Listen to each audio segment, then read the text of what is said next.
My name is Maslina binti Mahi, student in Master of Early Childhood Education. Today I will be presenting on the socio-emotional aspects of school readiness to fulfill the requirement from course HMEC 5333 Issues and Trends in Early Childhood.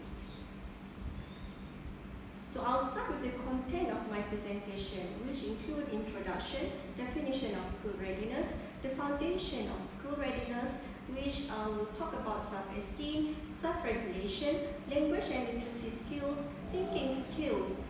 Then I'll talk about implications to school readiness and strategies to improve and overcome the issues related, and then I'll conclude my presentation. So globally, school readiness is a very important and crucial issue in early childhood education. As it is known, each child grows up in different social environment with different mental growth and develop their cognitive intelligence differently from their peers. So considering a strong links between school readiness and children's later successes in school and life, therefore it is rather appropriate to focus on optimizing children's school readiness by identifying the factors attributing to it. So school readiness is equal to success in school and later in life. So what is actually school readiness? So different stakeholders define school readiness differently. ACTA defines school readiness as means that a child has reached a certain level of emotional, developmental and cognitive development and skills that are needed for effective learning, functioning and working successfully in school. School readiness is seen as a complex set of interactions between individuals and their families, school and also communities.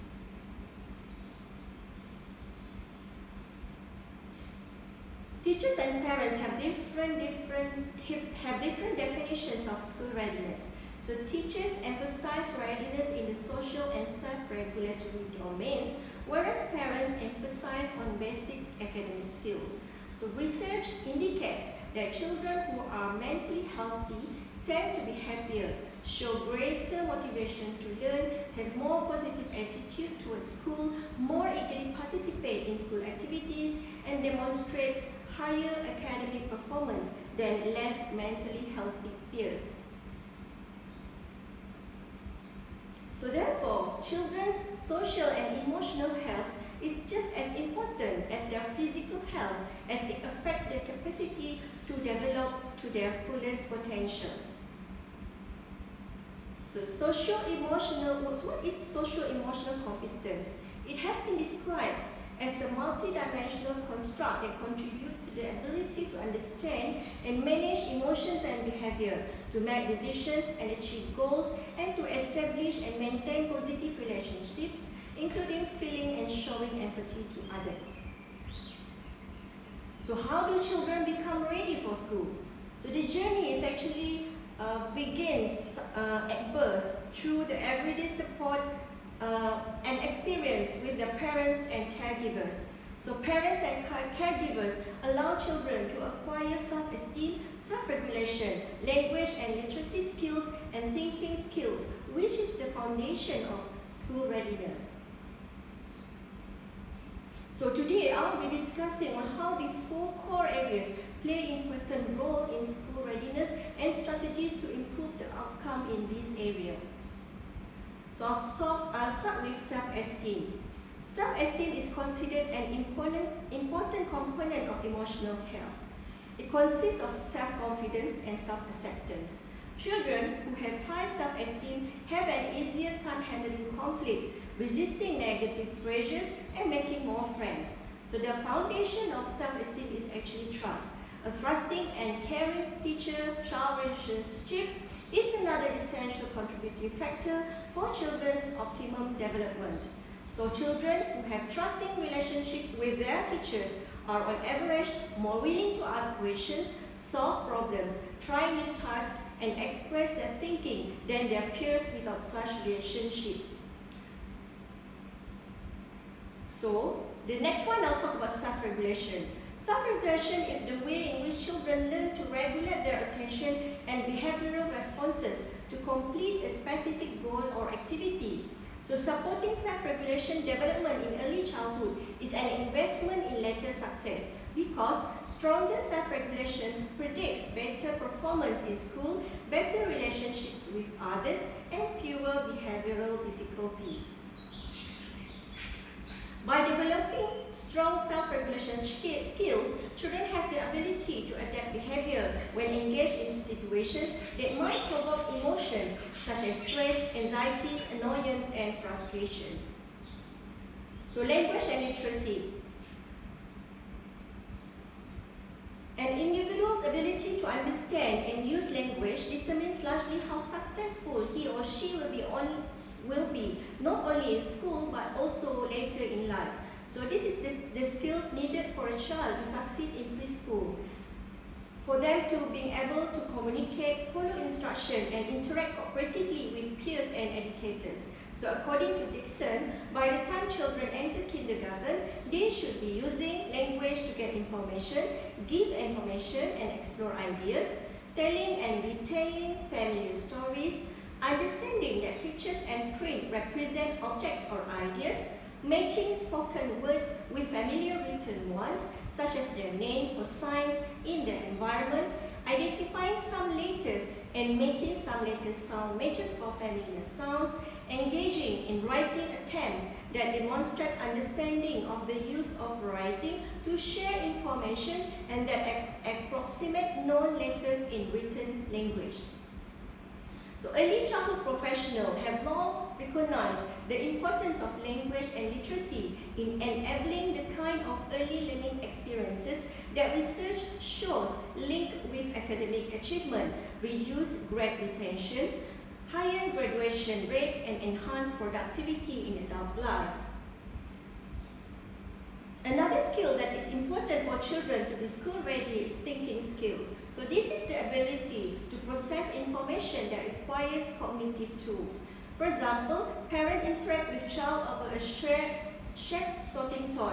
So parent can accompany the task with language to describe what he or she is doing, and this will provide stimulus to the child by developing awareness of adult thinking. So the implication of the changes in young children's thinking during the preschool years concerns the motivational features of early learning. So what are the implications of these to early childhood education? So there is a tremendous change in family and community lifestyle in today's world, especially for those living in the urban area. Globally, mostly one household comprises of basic family unit with no extended family members staying together. So, a child who grows up in a large family setting might be able to get more attention and adjust easily in other situations where there are many children like in school setting. So they are more school ready. So due to increasing cost of living also, most family units require both parents to work, which left the children to be taken care by professional or unprofessional caregivers.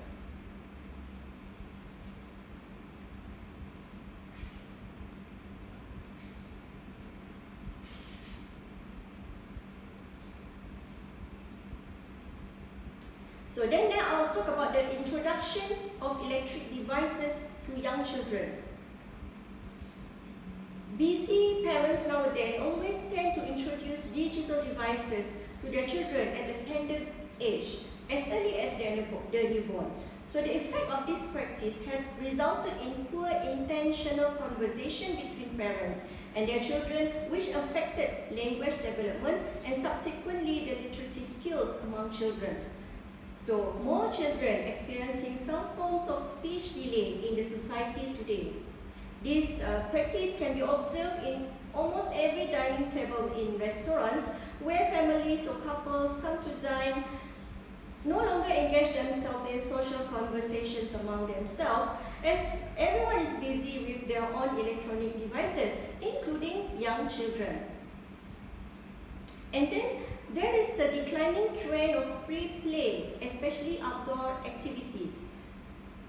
whether this can be observed nationally or internationally.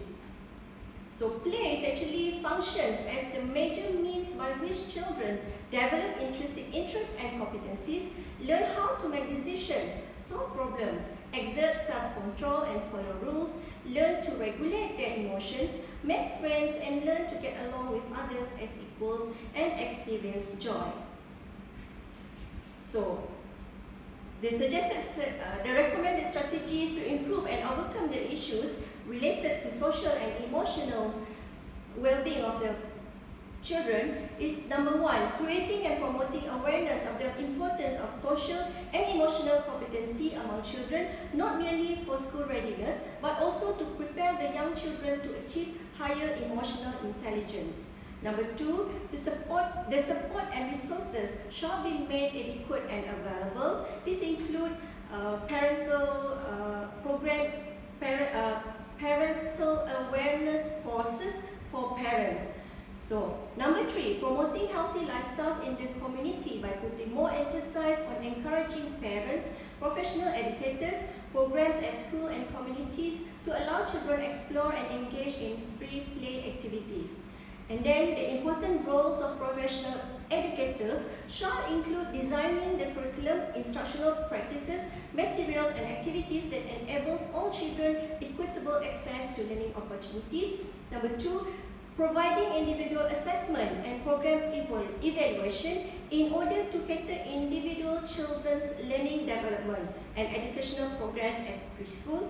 And number 3, by promoting family involvement practices in their children's early education by ongoing communication, learning opportunities for parents through parenting classes, and encouraging parents and caregivers to participate in various program activities such as school field trip. So as a conclusion, school readiness has been identified as the foundation of equity and quality education, with different stakeholders have different definition of school readiness. So, socio-emotional competency acts as a strong foundation to achieve school readiness among preschool. So, the understanding of the importance of socio-emotional development in children, particularly in the areas related to self-esteem, self-regulation, language and literacy skills and thinking skills to achieve a successful school readiness in children. So more strategies, intervention and resources shall be developed to support the family, professional educators, school and community at large. So that concludes my presentation. Thank you for listening.